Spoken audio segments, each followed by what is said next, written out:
ব্যাপক সাড়া গোটা দেশ জুড়ে বিজেপির হাওয়া পাতলা হয়ে গিয়েছে। যারা 400 পার বলেছিল মানুষ তাদেরকে এখন 30 পার বলে দিয়েছে। আর বিজেপি যে হাওয়াল কাজ এসেছে, মমতা এখন কি বলবে, হিন্দি বলে বোখলা গিয়া, ঘাবড়ে গেছে। রোজ একটা করে কথা বলছে, যে ক্যাকা ছিচি বলেছিল পিসি ভাইবো তারপর বলছে আমি সিএকে সাপোর্ট করছি। তারপর যে বলেছিল ইন্ডিয়া ব্লককে কিছু হবে না, এখন বলছে আমি বাইরে থেকে ইন্ডিয়া ব্লককে সাপোর্ট করব। সকালে বলছে আমি তৈরি করেছি, আমি নেত্রী, আর পরের দিন বলছে আমি বাইরে থেকে সাপোর্ট করব। তো ইন্ডিয়া ব্লক যখন গোটা দেশে বিজেপিকে হারাচ্ছে, তৃণমূলের ভূমিকা কী? এখানে পাড়ায় মস্তানি করা, ঝান্ডা খোলা, এটা কি পাড়ার ভোট, পার্লামেন্টের ভোট? এখানে এই জন্য এসেছি, এই বাঁকড়া সলভ এসব জায়গায় দীর্ঘদিন ব্যবসায়ী এলাকা, এখানে তোলাবাজি, মস্তানি, গুন্ডামি পঞ্চায়েত নির্বাচনে, পুর নির্বাচনে আমরা দেখেছি। সেখানে দাঁড়িয়ে শ্রীরামপুরে কল্যাণ ব্যানার্জির বিরুদ্ধে দীপশিরাকে আমরা দাঁড় করিয়েছি। বিজেপি এখানে কে বিজেপি আর কে তৃণমূল বোঝা যাচ্ছে না। সেখানে আমরা পরিষ্কার কথা, হাওড়া শহর হোক, সদর বা শ্রীরামপুর হোক, বা হুগলি হোক বা আরামবাগ হোক, বাম এবং কংগ্রেসের সমঝোতা হওয়ার পরে আমরা মালদা মুর্শিদাবাদ থেকে দেখেছি দক্ষিণবঙ্গ পর্যন্ত একটা হাওয়া উঠেছে। যারা মনে করেছিল টেলিভিশন চ্যানেলকে ভাড়া নিয়ে হাফ বিজেপি হাফ তৃণমূল 50-50 করবে, সেখানে দাঁড়িয়ে এখন লড়াইটা হচ্ছে বাম এবং কংগ্রেসের সঙ্গে। বিজেপি হোক বা তৃণমূল হোক, সিপিএমকে গাল না দিয়ে, কংগ্রেসকে গাল না দিয়ে ভাত হজম হচ্ছে না। গতকাল বিশ্ব আদালত রায় দিয়েছে, ইডিকে পরিষ্কার বলেছে যে যখন তখন যাকে তাকে গ্রেপ্তার আদালতের নির্দেশ ছাড়া। কী বলবেন?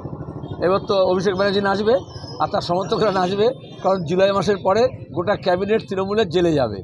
শিক্ষক নিয়োগে দুর্নীতি যা করেছে, আমরা বলছি না যখন তখন কেন গ্রেপ্তার করবে? হেমন্ত সোরেনকে কেন গ্রেপ্তার করলো? অরবিন্দ কেজরিওয়ালকে কেন গ্রেপ্তার করলো? উমর খালিদকে কেন গ্রেপ্তার করেছে? প্রবীর প্রকাশকে কেন গ্রেপ্তার করেছিল? সুপ্রিম কোর্ট বলেছে বেআইনি। কিন্তু যেখানে হাইকোর্ট সুপ্রিম কোর্ট বলছে চিট ফান্ড থেকে, নারদা সারদা কাণ্ড থেকে, শিক্ষক নিয়োগে দুর্নীতিতে ব্যবস্থা নাও, সেখানে দেখা যাচ্ছে না বিজেপির ইডি সিবিআই একটা কাকুর গলার সর্প স্যাম্পল নিতে 6 মাস লাগালো, রিপোর্ট করতে 4 মাস লাগালো। তাহলে সেটিংটা কোথায় আছে? এটা পরিষ্কার হয়েছে। আমরা বলছি যখন তখন গ্রেপ্তার করতে হবে না, কিন্তু যারা ঘরের টাকা 100 দিনের কাজের টাকা লুট করেছে, শিক্ষক নিয়োগে দুর্নীতি করেছে, তাদের গ্রেপ্তার করতে হবে। গতকাল রাত্রে আমার ডোমজুর বিধানসভায় কল্যাণ ব্যানার্জি এবং হাওড়া জেলা পোস্টার করেছে এবং তাতে লেখা হয়েছে 25,000 ভোটে কল্যাণ ব্যানার্জি হারবে। তৃণমূলের লোকেরাই করেছে, কারণ কল্যাণ নাম থাকলেও সবচেয়ে বেশি অকল্যাণকর কাজ করেছে এখানে। এজন্য অকল্যাণকে দূর করার জন্য শুধু বাম কংগ্রেস নয়, এখানকার শুধু সাধারণ মানুষ নয়, তৃণমূলের বিভিন্ন লোকজন আছে যারা ভীষণভাবে ব্যতিব্যস্ত হয়েছে। কল্যাণ ব্যানার্জি এখানকার এমপি কী করেছেন? শুধুমাত্র চোর জোচ্চোরকে বাঁচানোর জন্য মমতা ব্যানার্জি আমাদের সরকারি টাকায় যত সুপ্রিম কোর্টে কেস লড়েছে তার উকিল ঠিক করার কমিশন খেয়েছে কল্যাণ ব্যানার্জি, এছাড়া বাড়তি কোনো কাজ করেনি। তাদের 21-এর পর থেকে দেখা যাচ্ছে ডোমজুর বিধানসভায় চরম গোষ্ঠীদ্বন্দ্ব শাসকের, এবং এখানে একটা মানে পোস্টার রাজনীতির আঁতুড়ঘর হয়ে উঠেছে ডোমজুর। কারণ যখন লুটপাটের রাজনীতি হয়, তারপরে নিজেদের মধ্যেই এরকম ভাগাভাগি মারামারি হয়। 16 সিনেমা এখনই সব ডাকাত দল এরকম হয়, শেষের দিকে নিজের মধ্যে রিজুম করে। গোষ্ঠী আর না গোষ্ঠী, যারা চোর নয়, জোচ্চোর নয়, লুটেরা নয়, তোলাবাজ নয়, তারা দীপশিরাকে সমর্থন করবে, পরিষ্কার কথা। দাদা, কালকে মমতা ব্যানার্জি বলেছে শুভেন্দু অধিকারী আর সিপিএম মিলে নন্দীগ্রামে গণহত্যা করেছে, কী বলবেন?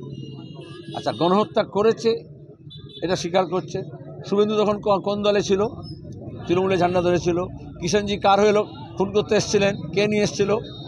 তখন আরএসএসের পরিচালনায় মাওবাদীদের সঙ্গে নিয়ে শুভেন্দু মুকুলকে দিয়ে মমতা ব্যানার্জি আমাদের রাজ্যে যাতে শিল্পায়ন না হয়, কলকারখানা না হয় এবং তিনি যাতে মসনদে বসেন, তার জন্য খুন খারাপি করেছেন।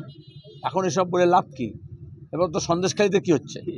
রোজ বিজেপি আর তৃণমূল নকল ভিডিও বার করছে। তখন অনেক নকল ভিডিও বার করেছে, দুজন একসঙ্গে বার করেছিল, শুভেন্দু আর মমতা। এখন আসল কথা হচ্ছে মমতা, মুকুল, শুভেন্দু, অভিষেক সব চোর। আমরা বলেছি চোর ধরো জেল ভরো, জেলের ভয়ে এখন এ বলছে তুই চোর, ও বলছে তুই চোর, ছোটো চোর বড় চোর। আমরা বলছি চোর ধরো জেল ভরো।